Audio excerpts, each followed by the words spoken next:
Yo, yo, yo, yo, yo. What up? What up? What up? What up? So, today is Monday, New Music Day, and I am Kevin Bryant, and we are the Heat Seekers, and we are doing New Music Spotlight, and we are spotlighting a wonderful, wonderful Atlanta's own artist, Cameron Corvet. So, hey, you What's came in up? right on time. Like, it was like, I said your name and you popped up. Boom. That's the magic powers. You said boom.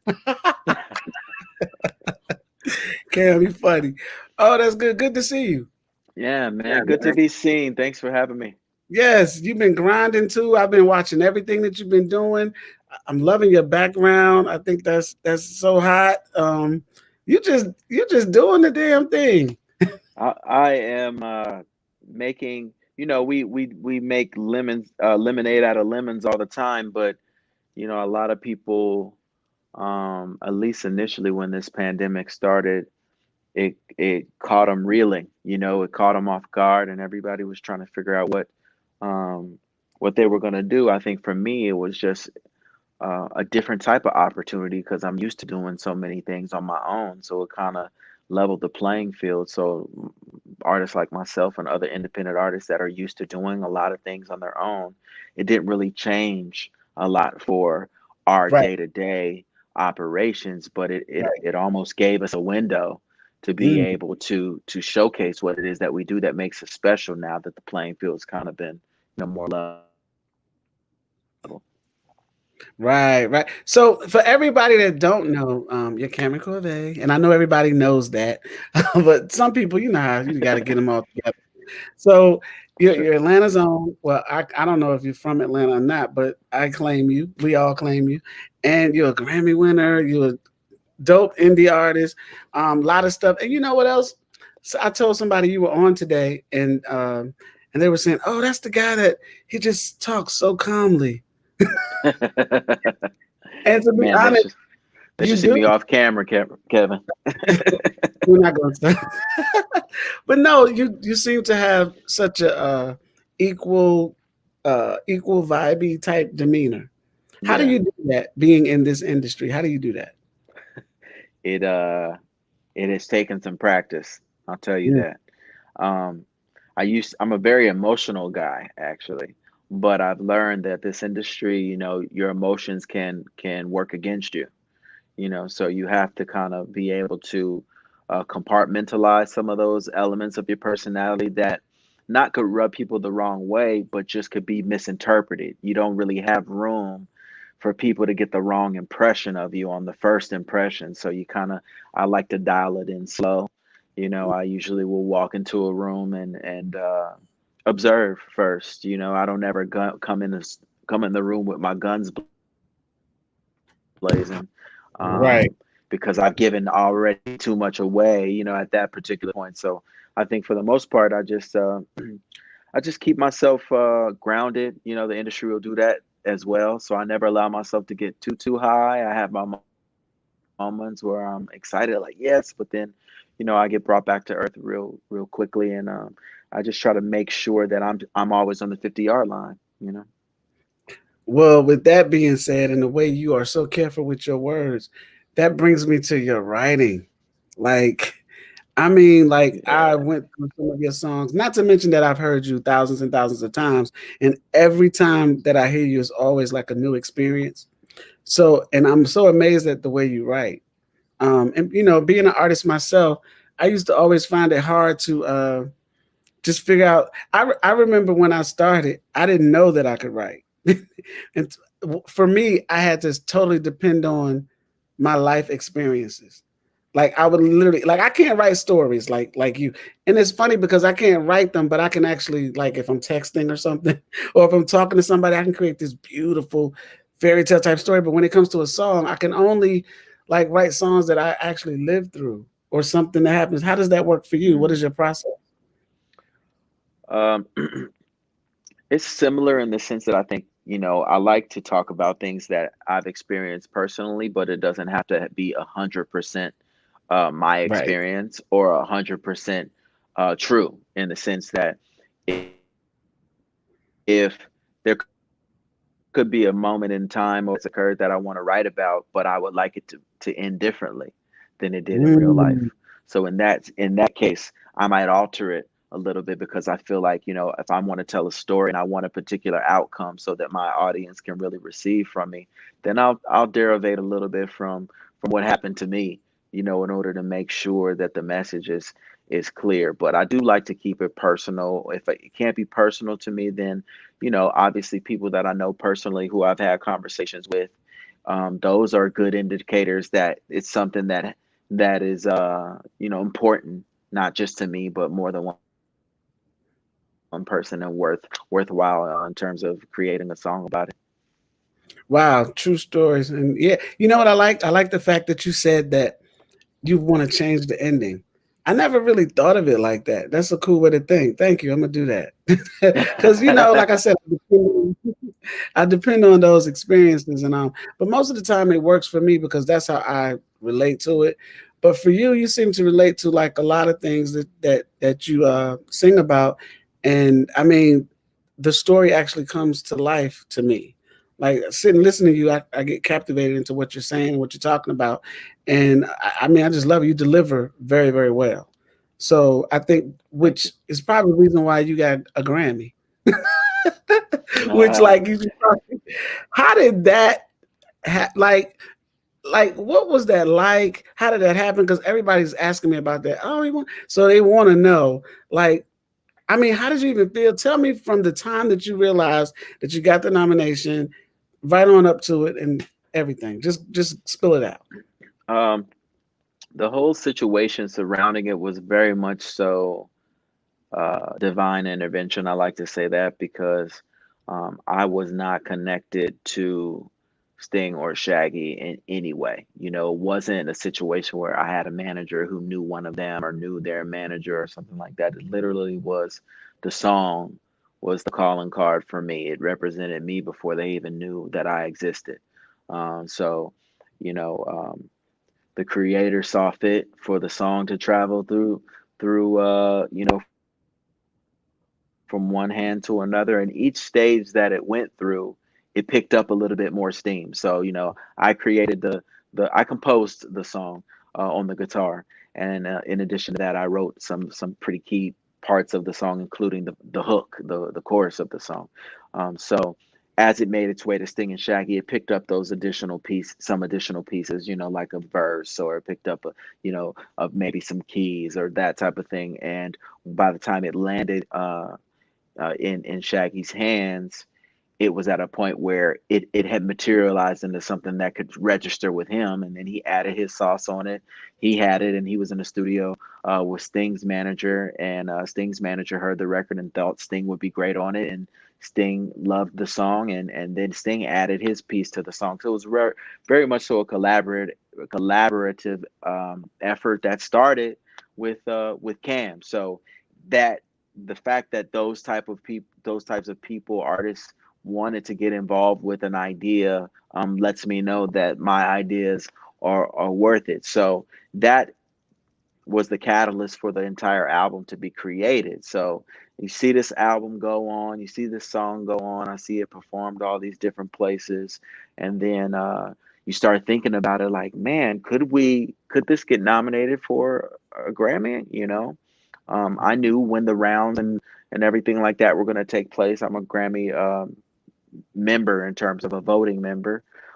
So I definitely was going to vote for myself, and I got myself into the little thing, like telling people, hey, making sure for your consideration, this album is nominated for best reggae album, and I actually was.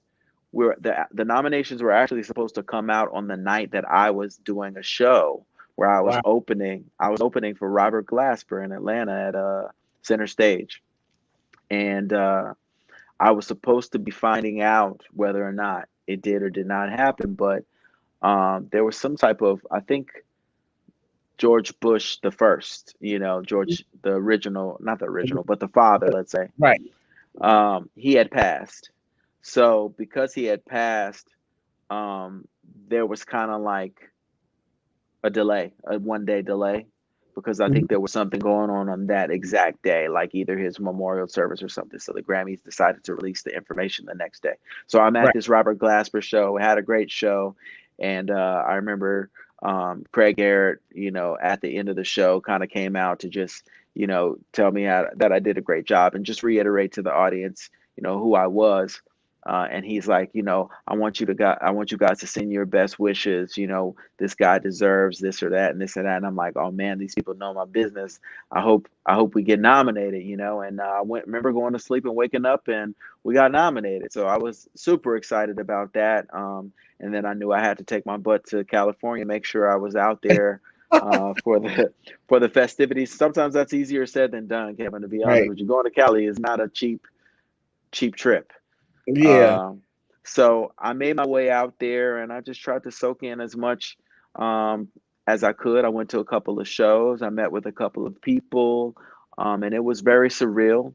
And on the day of the Grammys, I actually was attending a brunch put on by a producer, Grammy Award winning producer named Brian Michael Cox.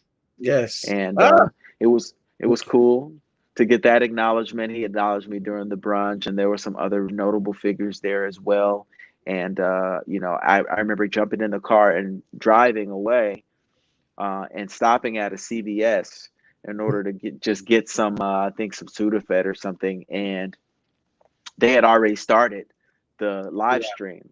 So my category, I didn't know when it was coming up. So I'm texting a couple of people. I remember texting a friend of mine and I'm like, is it happening now? And she's like, they're announcing your category right now. And this is over text. And I'm like, oh my gosh. I'm sitting in this CVS just standing there. And then I'm like, who won? And she's like, you did, in all capital letters. And I was in the CVS and I just was busting the move in the middle of the aisle and I went and checked out and got my Sudafed and I just was like, I'm sorry, I'm just so excited, I just won my first Grammy and that's kind of the way that it happened and what people don't realize is that's only part of it, the rest of Right. it is what does it turn into? What does this mean? And that's kind of been my journey over the last year and a half. To this point is okay, how do we leverage that? How does this make sense within the narrative of Cameron Corvet? Because Cameron Corvet existed before this situation. He was an artist, he was a songwriter, he was a guitar player. So this has to add to the story. So that's the thing. I just want to make sure everybody knows. Like it's still an in process thing, but it's a tremendous honor, and I'm glad to get put some points on the board. Let's say. Right. Right. I remember a couple of Thanksgivings ago, we were in the same vicinity for Thanksgiving, and at Craig's. Hey, well, shout out to Craig, Yeah. and we were talking, and I was talking to you about the group of artists that came up from Atlanta when I came, like me, India, Donnie, Anthony, David, all of us. And then I was telling you it was refreshing to see how you pretty much I call it carry the torch. Yeah. And I was saying that you had a responsibility, and I think you represented very, very well. Like, I mean, I'm not anybody to pass nothing down. I'm just saying for the sake of all of us. Like, Yeah. I think you really, really you remind me so much of back when we were doing it because you're so consistent. You create out of what looks like nothing, and you create this thing, and here you go again, and you maintain. And I think that's a good thing to have because a lot of artists, I just don't see that in a lot of artists these days. How do you feel, or where do you feel like the industry is going, even within this pandemic? Do you still feel like we have hope or a chance? um, I do think there's a lot of hope right now. But it's almost like those doors at the lunchroom or the high school doors, that swinging back and Yeah. forth. You could go to any restaurant, those doors. Yes. Imagine somebody pushes the door open hard, right? Mm, For the first 4 or 5 swings after that, it's gonna be a wide open window. You could probably push a shopping cart through it. wow. As it keeps going, it gets smaller and smaller and smaller, and now it's going back and forth. And so now getting in there is almost impossible. Possible. So the pandemic represents a full calendar year almost. Let's Mm, just consider it a full calendar year right. where that door swang swung open as Mm-hmm. wide as it could in March. Mm-hmm. And I was already doing an acoustic event, as you know, Yes. that was intimate. It Yeah. wasn't more than 30 people anyway. Yes. So that was already on my mind to just break this down to this small thing, right? So Right. what the pandemic did, the first weekend in Atlanta that we weren't allowed to go anywhere, I had an event. I had to cancel it. Right. And in canceling it, though, the decision was made at the last minute for me to just do it virtual. And that started 3 months worth of me live streaming acoustic performances. I did an hour on Instagram and an hour on Facebook. And for those people who tuned in over the course of the weeks, I got better and better. I switched up the playlist. One week I would do slow jams. One week I would do songs from this album. One week I would do, I did a Prince tribute more than one time. I did a Juneteenth edition with Algebra as my guest artist. So it was something that it gave me something to work on, something to be creative with, something people could look forward to, and it also made me responsible and accountable for my gifts. Instead of saying, "Oh well, there are no shows right now. I'm just gonna," Right. for me, it was like, "Yo, this is the opportunity to do what you do." You know what I'm Right. saying? This is what I do, Kevin. I don't Yes, sir. need I don't need a big old stage. I can do this for you on my phone. I was working part time at a fire and dime. Yeah. My boss was Mr. McGee. Yeah. That's what I do. I That's know what I you ain't did. just tease these people. That's what I did when I opened for Robert Glasper. That's what I did when I opened for Shaka Khan. That's what I did when I opened for Adele. Ain't nothing changed. It's still Cam. You can still get it just the same way you got it before. We just are looking at each other in this way. So the pandemic represented for me where the playing field got even, because Mhm. now your big artists with 2 million, 3 million followers, they still are using phones, Kevin. They're That's still true. using streaming devices. They're still using ring lights, because we That's true. can't gather like that. So That's right. people have seen people have seen all of us have to recalibrate.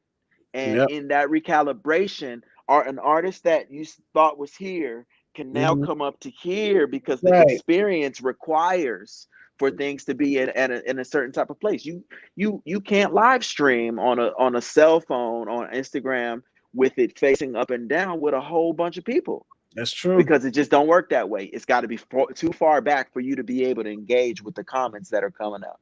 So you got to be Yep. close enough to be able to read the comments so you can engage. So what does that mean? That means that all of the performances need to be scaled down. Scale So down. what does that mean? That means artists who need 20 background singers and dancers and backing tracks, now they get exposed. Can you do this Can you for do this? real?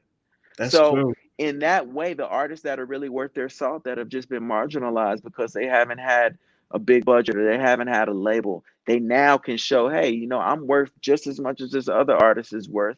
I'm worth your time. And on top of that, I'm not too big to say, hey, look, I'm gonna give you my talent because you're streaming, you're buying music, you're buying tickets, you've been doing all of that. This year, it's about y'all. And I'm giving y'all, my talent, which I don't think is free, but I'm gonna give it to you for free so that when things come back around, Kevin, when That's next right. March comes back around and it's time to That's go out right. and see people do shows, I want That's people to right. come and say, hey man, this guy was giving me content. He was giving me interviews, he was giving me performances, he was giving me his craft so that I could be engaged with him throughout this whole time. That's Um, right. and hopefully when people get back in the swing of things, they remember that and they say, I'm rocking with him because he was rocking with me. So shout out to everybody out there who's paid attention to anything that I've done even before the pandemic, but particularly this year, because you guys are the reason why I do this. I don't have anybody in here egging me on. I am communicating and somehow receiving this virtual energy, and it's making me, it's caused me to continue to fight hard. And there, fortunately enough, there's some good momentum surrounding my career, and I put the work in, and I'm going to do right by everybody who supported me all this time. Well, you deserve it. And speaking of shouting out, shout out to it's a friend. She comes in every week. Erica from London, and I'm sure she knows of you. So she's saying hi. There's a lot of people up here saying stuff. So I just wanted to make sure we get them. Shamika, there's a lot of people say hi to you guys. So they love it. They love it. Well, with that being said, too, with the pandemic and finding out creative ways to kind of keep things going and keep things consistent. You've also managed to do kind of what I do too sometimes. I've watched you talk to people, which I've actually enjoyed. I've enjoyed a couple of times, and you. I want to understand, like, what made you feel like that was a way for you to kind of spread yourself. Um, okay, so the performance rights organization that I'm a part of, CSAC, they I asked them if they were doing anything during this time. This was maybe like in March, and they said, "Well, we're going to be letting artists that are our affiliates take over our Instagram page and just talk to people who are watching." And I'm like, "Okay." So I volunteered to do one. Hmm. And when they sent me a list of things that I could do, they told me that I could share my live stream with anybody who tuned in. So the day of, I text maybe three or four people that I knew that were artists or musicians or producers, and I said, "Hey, I'm going live on CSAC's Instagram page. I would love for you to like tap in for a little while and we can chat." That is really the beginning of what ended up becoming Candid. So basically, after that, it went very well. After that, I wanted to continue doing it for CSAC, and they kind of were like, "Well, we want to spread it around and let all of our creatives do that." So I'm like, "All right." First, I can't even lie. At first, I was disappointed, Hmm. but after that, I'm like, "Well, you know what? That doesn't mean that I can't do my own show and just start it." So I reached out to Anthony David, who was my first ever interview on Candid, and I said, "Hey, man, I want to do a chat with you, man. Would you mind?" He was like, "Nah, let me know the day." I was like, "Okay, Thursday." It went very, it went very well. I got a flyer design for him and everything. I did a little trailer and everything, edited myself, and the response was great. And at that point, really before I interviewed him, I had already started reaching out to some other people, and they Hmm. were willing to do it. So I'm like, okay, I'm gonna make this an every Thursday thing. Then I immediately got this windfall of artists that were willing to do it. So I started saying, hey, let's do it Tuesday and Thursday. So since April 30th, I have been doing uh, kind of like an artist to artist, like an inside the artist type of Yeah. thing.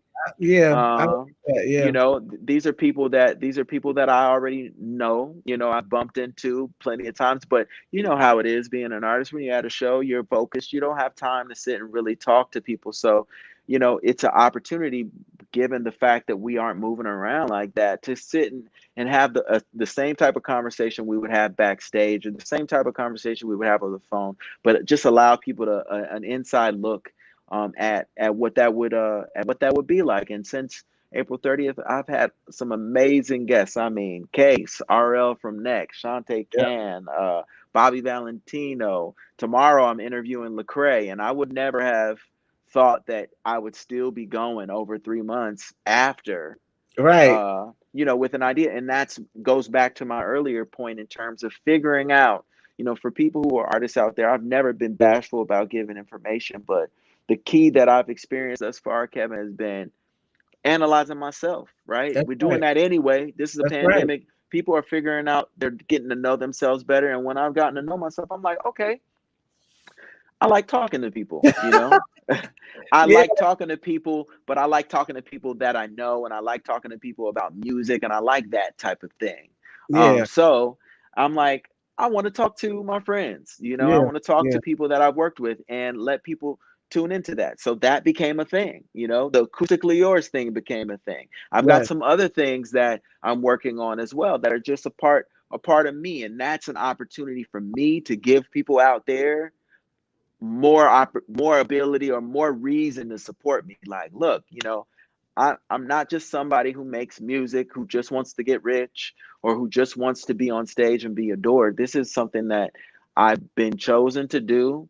Mhm. I've been given a gift and I want to be honorable about that gift. And I'm just going to give 150% to everything that I do. So Candid is every Tuesday and Thursday at 5 p.m. Eastern. And it's an opportunity for me really to get fed, To get by that, fed. like this energy that we have right here. If you Yes, would have seen yes, me yes. before I got on this, I was just, it was just a regular day. But this interaction, Yes. artists need that in order to write great songs, in order to feel Right. inspired. So It's funny you just popped something in my head.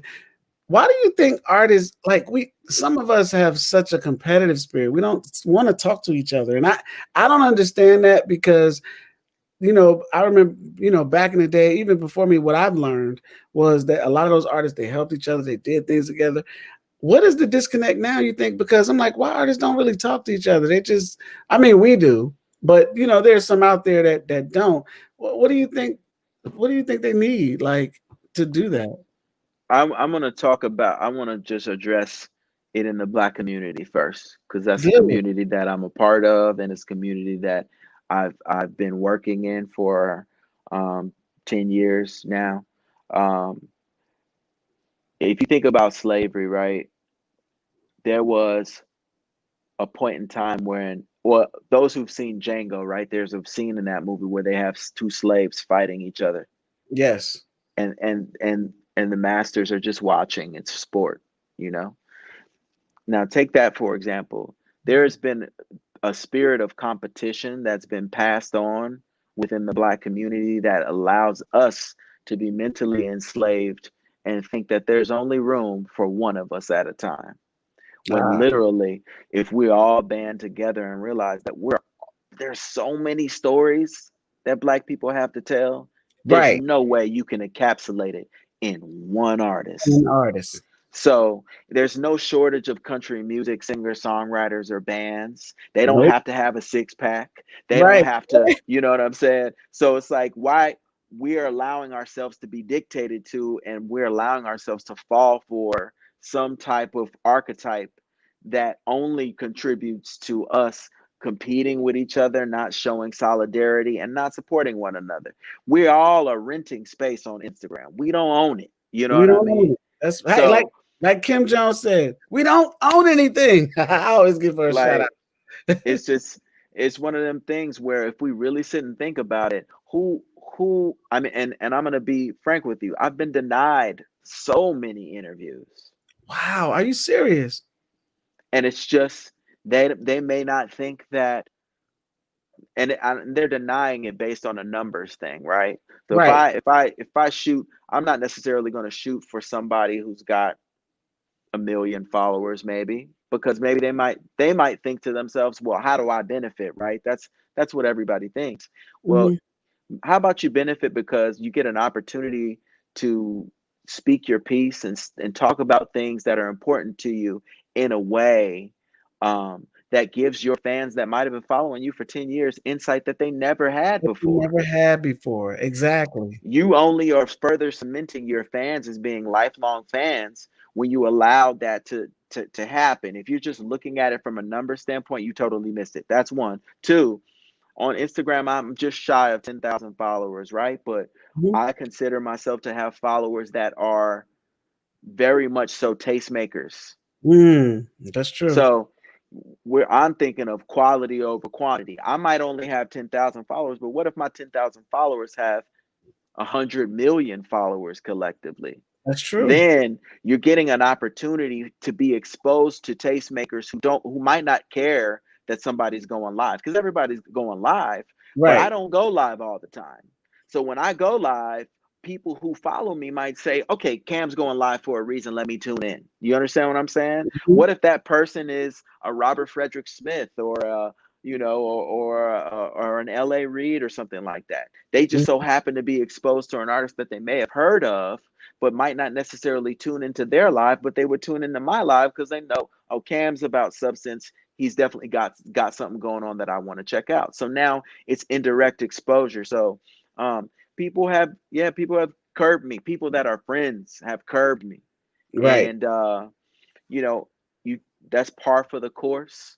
But I think the support piece of this during the pandemic, especially, is super, super important Right. because if we don't support each other, I mean, it just goes to show you all of this could be taken away in a heartbeat. Just like So, that. so if Just it can be, then what are you gonna do when you yep. can't go into the big studio because the big studio's closed? Now you need somebody who's got a studio situation at the crib. Yep. You need somebody who knows how to play guitar or write songs or record vocals or whatever at the crib. Mm-hmm. Now Cameron Corvet is more important than he used to be. So it's kind of like, you know, all things work together. I believe in that. And but it's important to be prepared when they Yeah. start working in your favor. I feel like you sometimes when it comes to that. Like I know, like I do a lot, have done a lot, and I sometimes I get the whole overlooked feeling or denied sometimes too. But you know what? I just create my own. Yep. Or I, you Listen. know, I jump into a place where I feel like I can. It's like, hey, I get to talk to Cameron Corvet. You know what I'm saying? So that's how I look at it. And I'm interested. I'm interested in knowing like what you think, how you write, what you write about. Like when is your bad times? When is your high times? When is your. So I'm interested in stuff like that. And people actually are too. So that's why I got the whole Kevin said it thing because I say the things that you think about. Meaning that, a lot of times I say stuff that people just think in their head, but I just go ahead and say it for them. So that's what somebody said. Everybody's saying, good word, Cam. I think that came Uh-huh. from my mother. I didn't know she was a fan. No, that's crazy. She put a little like a Grammy cup on the thing and said that. uh, So yeah. Hey mom, shout out. Hey Aunt Gloria. They love supporting. Anyway, interesting. I'm glad that you come to realize that in the way that you have. It just does more for you, adds more value to you. I mean, I've seen some of your resident performances before the COVID thing happened, and I saw how people respond to you. Um, I mean, everybody loves Cam. That- I mean, really, like I think, and it's hard to like maintain that type of love and energy because people are so flaky sometimes. So you get to find out who your super fans are, I guess. yep. Yeah. So what's Definitely. next? What's going on? Like, what are you thinking about? What are you brainstorming? Because thoughts become things. So what's in your head for next? I've got quite a few things going on, Kevin. Quite a I few things going on. you always come up with surprises, like because I'll be scrolling and everything, and I'm like, what? Cam do. Sometimes I talk to Alvin, and I'm like, what Cam doing? It's like, Yeah, okay, if whenever you call, hey, I'm always yeah. there. Well, But I yeah, will. I know you are, and I appreciate all you already have done and this, and oh, yeah, no I'm problem. glad that we're able to connect and talk. So acoustically yours was a thing. I might end up bringing that live stream back, but aside from that, um, I did an interview with Brian Michael Cox, whose name I mentioned a couple times before, and during that interview, and this is free game I'm giving to everybody. Once the pandemic started, DJs or producers they started DJing on Instagram. Right. Everybody knows about D Nice, and Yep. D Nice, a lot of other producers and DJs who DJ on a regular basis started doing that. Right. Right. Well, we're we are tripping the the system when it Hmm. comes to radio and streaming, right? Because Right. payola is heavily involved in Yep. both of those situations. But Yep. a DJ spinning on Instagram is old school. Mhm. Now a DJ gonna spend what he wants to spend because it's his phone, it's his That's Instagram true. account. So That's if true. you have a relationship with DJs and they spin your stuff, it's no different than streaming because somebody like a Brian Michael Cox who has 520 something thousand followers, if he streams for 6 hours, how many people over 6 hours will have viewed his live stream? Yeah. So therefore, if he plays a Cameron Corvet record and there are 500 people in the live stream at that point and he's saying who it is and you're live chatting in there, it starts to beget this snowball effect, and that's what's Yes. literally happened with one of my records. It's called In You. It is from a project called Kathy's Basement. So Kathy is my mom, Mm. and I grew up without a basement, and it was always we lived in maybe three houses growing up, We never had a basement. It was always her goal, her dream house, to have a basement for us, so her kids could have a place to play, and I would have a place to practice and bring my friends over, and we could jam out in the basement. That's what basements are used for. Right. So I grew up with that one, and it's always been my goal as an artist to make it big and buy my mom a house with the basement and everything. But this pandemic has taught me that mortality is real, and that tomorrow isn't promised. And I wanted to give my mom a basement. So this project that I am almost done with, I finished recording yesterday actually. Mhm. It's called Kathy's Basement, and it is dedicated to my mom. That And is dope. it's basically a collection of me and some of the best musicians on the planet in the studio recording. We had already recorded this material, but it's never been released. I just been Wow. holding on to it. And from the success of that particular song that started getting played, I'm like, I got to release the rest of it. So we are building to that release, which I'm hoping will be sometime in September.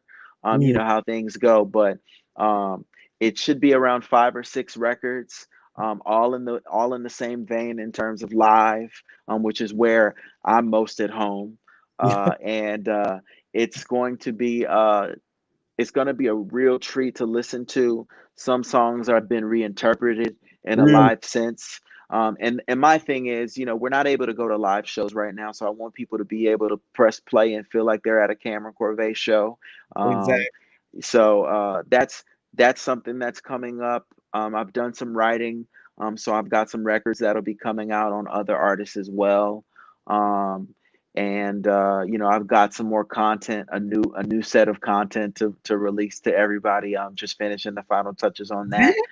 Dang. Yeah, man. I'm not playing around. Like, once you if you're in a fight and you see somebody, you could be as tired as you can, That's you right. tired as you are. If you connect and you see that other person start to wobble, you're gonna muster as much energy as you can to That's try to right. knock them out. And that's the phase. That's the phase that I'm in right now, Kevin. I'm like, y'all gonna hear me. I If, know if that's y'all right. if y'all listening to me, I'm gonna give y'all something to listen to. I'm gonna give you something to watch. I'm gonna give Mm. you something to be stimulated by, because I believe that artists are people who have voices, and they have something to be said and to be heard. So I just want to make sure my voice can be heard while I get whatever attention it is I can get for however long I can get it. That's what's up. Shout out to Brian Michael Cox, by the way. Um, I've been blessed to run across so many artists when they started.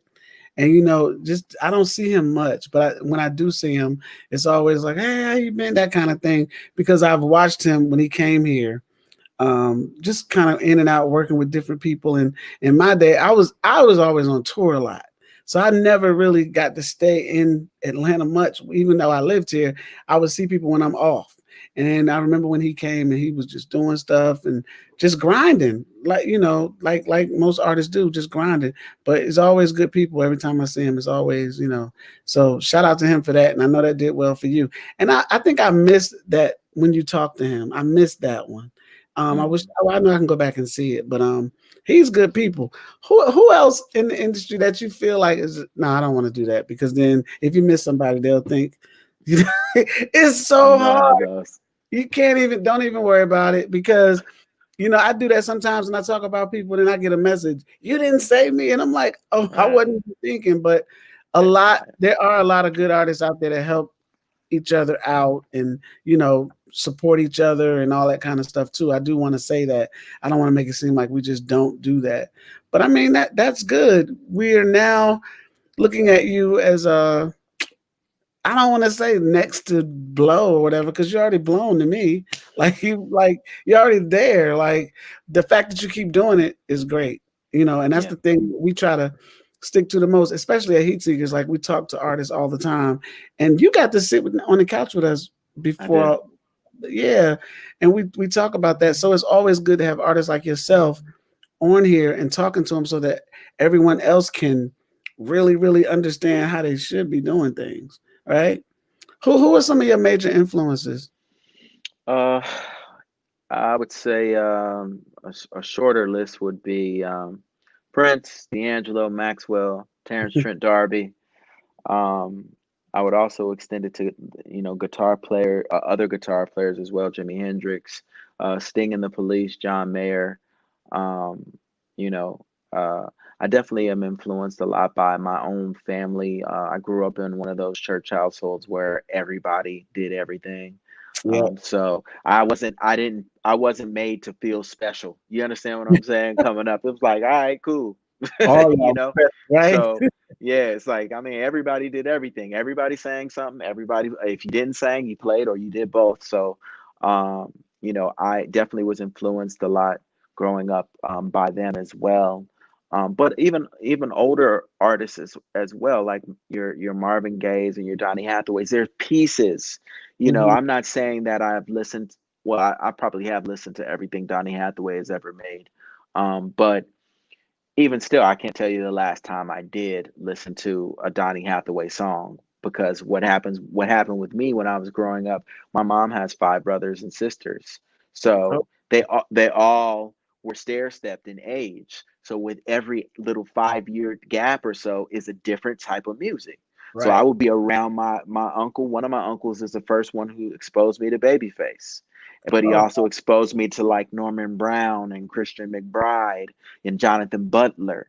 One of my aunts, she exposed me to Prince. One of my uncles exposed me to rap. So when I was a little kid, I would be in the back seat, and my uncle's playing Wild Wild West, or you know what I'm saying, Kwame or something like that. And wow, I wow. so it was just kind of like I was a sponge in those early years musically. So I would be in church on Sunday, and then with my aunts or uncles or at my grandparents' house. I lived with my grandparents for 3 years as well in high school.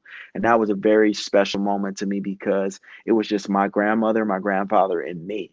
And after them having 6 kids and like 15 grandkids, I had an opportunity to just have them to myself. And Mm. during that time, that's when I listened to 50s artists like Brooke Benton and the Platters and Jackie Wilson. So I really have a diverse musical set of influences that I've just managed to pick up really good, really important bits and pieces. Raphael Sadiq is a huge Yes, yes, influence on me as well. It's yes. just all different things. Oh, Babyface. Oh my gosh. I almost Yeah, forgot. I see him right there. Babyface is the reason why I picked up the acoustic specifically. So yeah, huge influence. Huge You know, influence. that's the weirdest thing, have you ever worked with him? No, I hope so. You I know, hope to. I actually got the chance to, and it's so funny. It you know, you coming up doing stuff, it's like you think you're doing something one way. Then when you get with people like that, I never forget when he told me one time, he was like, "Oh, okay, Kevin, that's good." He said, "But don't sing so much." And I was like, Mm, "How do you not sing?" Like, I don't understand that. Like, I never understood that because, we came from a place, I came from church too. So singing was just, just singing, singing. And he was like, "No, don't sing." And he wanted me to feel it more or emote. And then when I finished, I was like, wow. So the thing that we think or feel like is the most simplest thing is the most impactful way of delivering a melody. So that's what I learned from him. you know, hmm. everybody know my story. I had a whole face thing that never came out, but that's another show. but Nah. but no, but it's still it influences like that. I mean, you have to pay homage to them because, I mean, they're the reasons why we do what we do, and the fact that you actually soak up and have soaked up all of that from all of your influences. Those are the things that I think artists need to do. Like a lot of times, I meet a lot of new artists because now I teach artist development, and I ask them who are their influences, and their influences are their peers.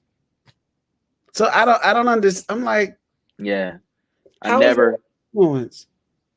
I I mean, it can be never, influential, never. I yeah, mean, but you can be inspired by something somebody does, but it's like for me, I've always studied the greatest that have ever done it. wow. Anybody who's not the greatest, there's maybe an influence that they can give to me Hmm. in bits and pieces, but the people I study are the greatest who have ever done it, period. Yeah. Because if I aspire to be like that, then I'll be okay. You know, Right, I'll right, make a I'll make an impact in some type of meaningful way.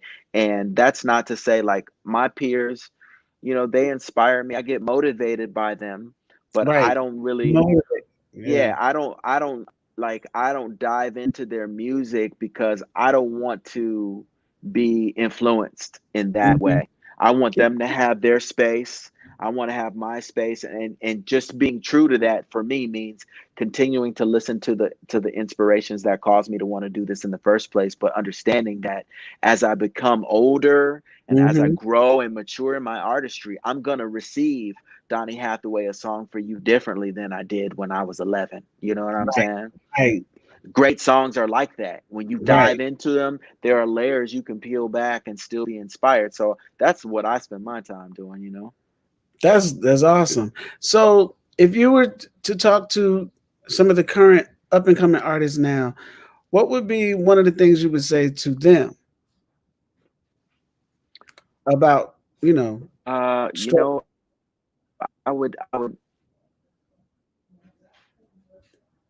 I would And encourage them to learn your learn things that will help your music career that aren't necessarily music related. So, for mhm, example, when I first started doing music videos, that's the first time I ever realized that people get makeup done to just be crispy, and yeah, you got to be crispy on camera. It is what it is. TV, it is. everything. So Yep. it used to cost me quite a bit of money to get makeup. Right, And right. that would be one of the things that would discourage me when it came to trying to do a music video, right? Yeah. Tell me why one of my female friends, who was my girlfriend at the time, I had her teach me how to do makeup for myself. Yeah. So now I know how to do my own makeup. See? Now, it's not anything that somebody would say is important musically, but if you're an independent artist and you want to be able to measure up with another artist that might have that resource that you don't have, learn how to do the skill yourself. It only adds value. You said added value earlier. It only That's adds right. value. You don't hurt yourself by getting more knowledge. You only become better because now Yeah. you can communicate more effectively to a makeup person. If you go to television, a television studio, you can Right. say, hey, you know, I just really want a little bit of foundation, you know, just, you know, cover up some of these spots, and then let's just set it with you know, put some powder on it at the end, and I'm cool. A makeup person will appreciate the Mhm. time you take to communicate with them in that way. So first thing is learn how to do learn skills The that would help fundamentals. you. Yes, Yeah, yes. learn And see, skills. I'm glad you said that too, because that kind of was me. Like when I was on tour with I think it was Millie Jackson, and I spent a lot of time with Keisha Jackson and another young lady by the name of Myra, and they used to sit in the dressing room, and I would watch Keisha. She would just put on her makeup and all of this, and I'm like, "What is that?" And she goes, "Well, this concealer because you need to do this, and then this is that." So I was like, "I gotta do that too," because we ain't have makeup artists in some of the cities. So we had Yeah, to do our own. So I literally learned how to do it from being around them. And sometimes I didn't need a makeup artist, but just to do the little yeah, stuff I did. But yeah, you're absolutely right. You have to be a sponge and be able to soak up. So artists out there, I hope you guys hear Cameron speaking. You have to be able to be a sponge and soak up the things that you need, because being an independent artist, you may not have the budget to do a lot of things that you have to do by yourself. So a lot of people don't get that. And that's what you say to them. What would you say to young Cameron Corvet if you had the opportunity? that's a great question, Kevin. Um, right now, I would tell them do everything do everything that you're gonna do anyway, because things are cool, right? But Yeah. in those other moments, just to be more objective, I would just tell him to uh, not worry about what other people are doing, not worry Yeah. about somebody else's journey, not worry about somebody else's star. You know, a star to you could be the Mm-hmm. sun to somebody else. It's just Ah, it just all depends. So every we're not we might not be looking at a bunch of stars. We might be looking at a bunch of suns. You know what I that's true. mean? So it's That's like when we think about it, we all have something in us that's special, and we're on a journey figuring out what that special thing is and how we can allow that special thing to shine for the world to see. And as long as we're focused on that and not on how somebody else's journey is going, we'll be better off. It's I've lasted these 10 years longer than some of the people that I hold near and dear to my heart that were artists, that some have said, this isn't necessarily for me. Right. And they aren't even in the industry at all anymore. They're just Right. completely out of it. And that endurance is not something that comes easy. This is not something that is for the faint of heart. you Mm-hmm. know I remember being getting some early success when I was first starting, and kind of feeling like people were going to do it for me, that I didn't have to worry. Mm-hmm. I went through a time where pretty much everything was yes for me. And then when it became no, and it became I don't get it, and it became I don't we don't know what to do with him, he's super talented, then it started making me feel like, dang, what do I have to do? And it's always been inside of me. The things that people will use to marginalize you are the very same things you need to use to expose your talent to I everybody. am so glad you said that. And that's another thing that hit me so hard. I know Manya Crawford had came on, and I know he's one that remembers back even when I started. And I remember the one thing that made me so unique and so different was also the thing I had to battle with some people that they didn't necessarily get. So Yep. you really just have to stay true to yourself. And you did that, obviously. You got a Grammy and all that other kind of stuff. But I mean, it's just that was really good for you to say. And I hope everybody hears that because it's true. It's really true. And you kind of don't understand where you are. Then you think people don't like you. And a lot of times some people just don't know what to do with you, like you said. But it's that particular thing may not be for you at that time. So you keep going. I done had deals on top of deals before that was promised to me that never happened. I'm in and out of groups, which I never wanted to be, but groups that are successful today.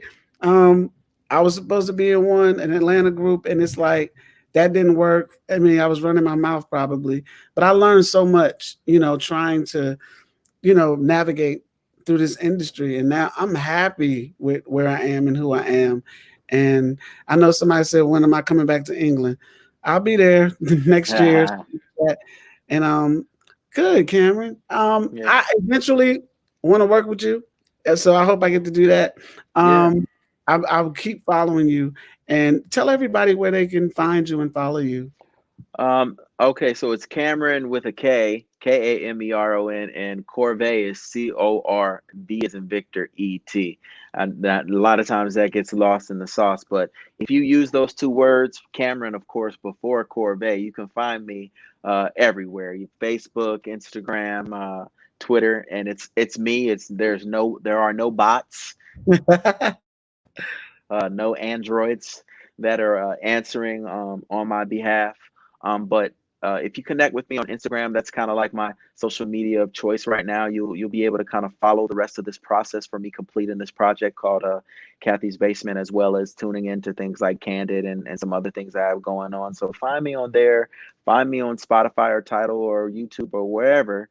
And just type the name in. There'll be something for you to listen to. If you just are getting exposed to me, I encourage you to check out my Essentials album. It's called The Very Essentials. good. It's a collection of records, like the records that have registered the most with my audience, and the records that have brought me to this point. So if you're just tuning in, you can just kind of, you know, pick up pick up, or join me right now, and you get a little quick crash course, or a little cliff notes to Right. Cam Corvet musically. Yeah. I just want to say thank you for even allowing me to talk to you. I was thinking about, I was like, wow, I need to talk to Cameron. I didn't know when your show was, and I didn't want to and I was like, you know what? I'll just ask. And he was like, Yeah, sure. And I mean, it's always a pleasure to speak with you. And I mean, I look forward to speaking to you again after you win many more awards after this pandemic. I can't wait to see your next performance. So I'm just happy. Thank you. I appreciate that because you actually articulated a lot of the things that artists need to hear, and that's our goal. That's our goal. So you're the type of artist that we love to talk to. So anytime that you want to talk to us, and if you have something to promote, please let us know because we do that because you are now definitely Heat Seeker approved, and so we like that. So Yes. once again, everybody, thank y'all. I am Kevin Bryant with Heat Seekers International and Cameron Corvet. I mean, thank